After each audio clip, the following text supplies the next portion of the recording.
Hello, friends. This is Dave Hurwitz, executive editor at ClassicsToday.com, here with the greatest recordings ever. Now, one of the things about the greatest recordings ever is that sometimes you get like a recording. Well, yes, obviously. But what I mean is the recording itself, the whole enchilada, is one of the greatest recordings ever, where other times we may want to talk about the greatest recordings of individual works, some of which may feature on a recording with other stuff, because everything is always getting repackaged. And nowadays, when you have streaming and whatnot, you can download just the bits that you want rather than having to buy a complete album. But I'm talking about a complete album in this case, because as a barrier to a way to ward off some perhaps disagreements about the other, well, when you're dealing with basic repertoire, so many great recordings. I mean, there are many, many, many. But this is a wonderful coupling of the Mendelssohn Italian and Scottish symphonies. And here it is with Leonard Bernstein and the New York Philharmonic, not New York Philharmonic, the Israel Philharmonic, on Deutsche Grammophon. This was made early in the days when Bernstein started doing all that live stuff for DG. And wow, is everybody on top of this stuff. These are wonderful performances. Originally, they were released on separate LPs, both symphonies, but now they were put together. And together, they are just an amazing way to get both of Mendelssohn's most popular symphonies on a single CD, if you can still find them. Otherwise, you could just download them and get them however you want. Now, the performances themselves, it may surprise you that someone like Leonard Bernstein, the Mahler guy, the big, huge, emotional, sloppy person, should be so good at Mendelssohn, who is generally regarded as classical and poised and restrained. Although I think the Scottish Symphony is one of the great romantic effusions out there. It really is. It's amazing. But the thing is, he was wonderful at Mendelssohn. He was wonderful with Schumann. He was wonderful with Haydn. That's why he was a genius. He was a great general all-around conductor. There were things that he did better than other things, but on the whole, he was very, very good. And more interestingly, to me, in terms of sort of our musical history and our musical life, concert life generally, Mendelssohn has kind of been on the outs. He's sort of making a comeback right now, but for a period there, he was really, really denigrated as one of the great composers, possibly in reaction to the fact that he was Jewish, of course, which is never a good thing. In terms of your long-term reputation, if your musicology is based on rabid German nationalism, which it really sort of is, in terms of our scholarly things. There are political and nationalistic reasons why people do things. But they're also because he was the poster child for, Victorian musical genius. And the Victorian era, with its, strange, religiosity and oratorios and this idea of inhibition and repression of all things sexual while doing all kinds of sick things in the closet behind everyone's back. It's not a period that's getting a lot of respect. Let's put it that way.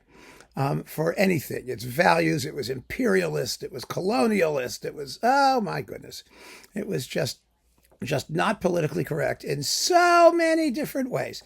And so Mendelssohn has suffered from that too. And the reality is that Mendelssohn was, of course, one of the greats of all time and an amazing composer. And what is really interesting to me is that Bernstein, as regards Bernstein's relationship to Mendelssohn, is that Bernstein was had his formative years at a time when Mendelssohn really was standard stuff. That is, in the first decades, the pre-war decades of the 20th century. And that's really very interesting. It was the time of great concert hall building, of when all of the modern orchestras were established. Was it the 1890s roughly, and the ensuing couple of decades. Most of the orchestras, the major orchestras that we have now, were founded in that period, and they all had beautiful concert halls.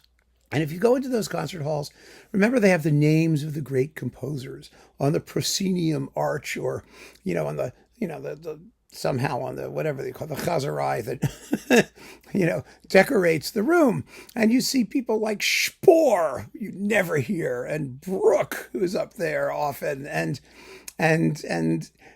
Bach, of course, and Handel and Mozart and Beethoven and sometimes Haydn and Mendelssohn. Mendelssohn is invariably one of the all-time greats who's up there on the arch. But when I was growing up, he wasn't played as often as all that. Now I think, there is serious Mendelssohn scholarship, a lot of it based in the United States, actually. And it's telling a different story about who the guy was. And it's very, very interesting. It's extremely interesting.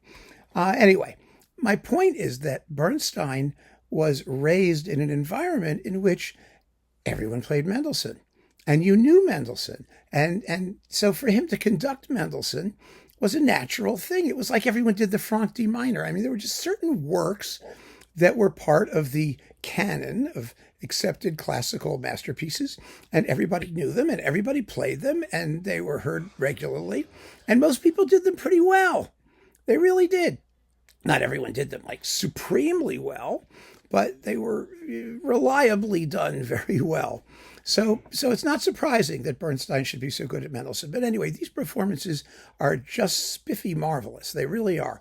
The Italian Symphony is bright and sunny and perky, and the woodwind parts stick out, and it's colorful, and it's beautifully paced. The Scottish Symphony is, if anything, even better. People talk about the Scottish Symphony with a bit of disdain because, it has that warlike, Mendelssohn's term, finale with a coda that seems to be a detachable entity. But that coda had some wonderful, wonderful, wonderful, wonderful ensuing influences on our musical tradition. The most important of them is the coda to the finale of Tchaikovsky's Fifth Symphony, where the music comes to a complete stop and then starts up again with the coda based on the motto theme of the symphony, which is exactly what happens here, only like 50 years earlier. And it's really very, very cool. If you compare the two, most people do not cut out. They may cut that coda. I've heard it performed with cuts because it's considered to be a hollow triumph, pompous, bombastic, all of those things that Mendelssohn's is also sometimes accused of being. I think it's wonderful. I think it's wonderful because the tune, da da da da, ba da da da da da da dum, ba da da da, is just a wonderful tune that's based on a clear transformation of the symphony's opening motto theme.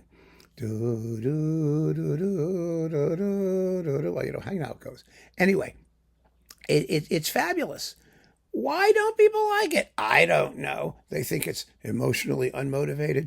That's part of the accusation that all of Mendelssohn is emotionally unmotivated to the extent it has emotion at all. And that's just wrong. This is a big, passionate, romantic symphony. It's got that wonderful storm scene in the first movement, the gorgeously scored scherzo with brilliant woodwind writing, a deeply expressive and incredibly beautiful adagio, which Bernstein really milks here for 11 minutes.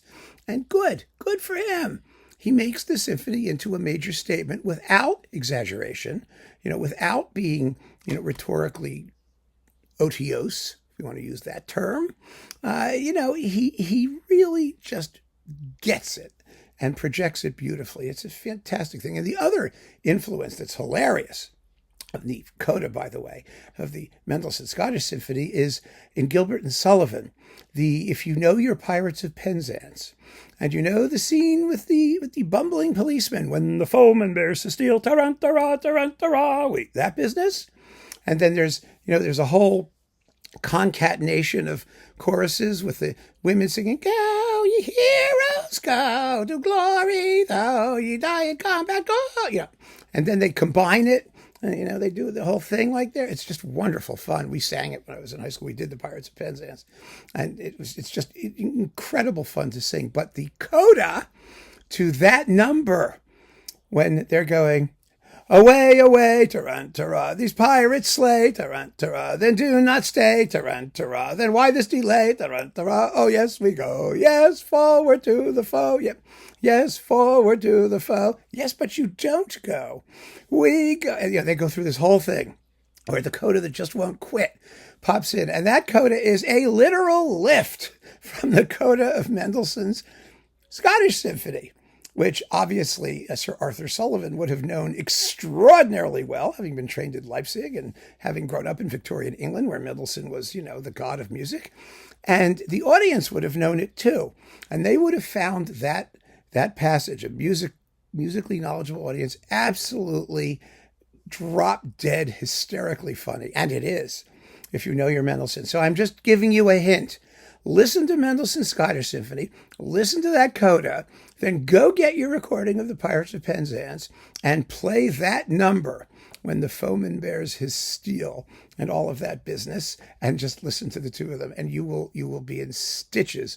And it just may be that you'll have a greater appreciation for the joyous and splendidly victorious conclusion of Mendelssohn's Scottish Symphony, especially as performed by Leonard Bernstein with the Israel Philharmonic on this excellent Deutsche Grammophon recording.